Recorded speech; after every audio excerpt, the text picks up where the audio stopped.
दोस्त वो जो मुसीबत में काम आए। एक दफा का जिक्र है कि एक गांव में दो दोस्त रहते थे जिनका नाम बबलू और डबलू था। बबलू बहुत ही होशियार था जबकि डबलू बहुत ही भोला भाला था।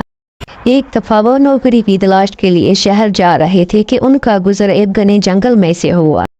जैसे ही वो थोड़ा सा आगे बढ़े तो जानवरों की आवाजें सुनकर डबलू बहुत डर गया और बबलू से कहने लगा कि चलो वापस चलते हैं, मुझे बहुत डर लग रहा है।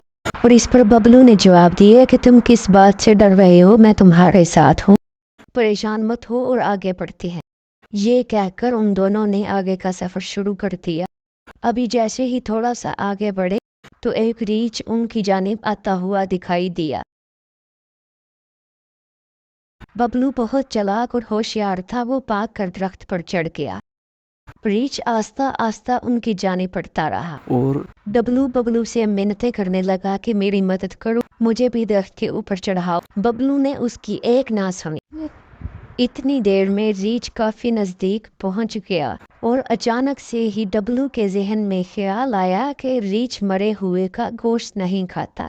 तो वो अचानक से ही जमीन पर गिर पड़ा और अपनी सांस रोक ली। जैसे ही रीछ उसके पास पहुंचा और उसको मरा हुआ पाया और उसको सूंघकर वो आगे बढ़ गया।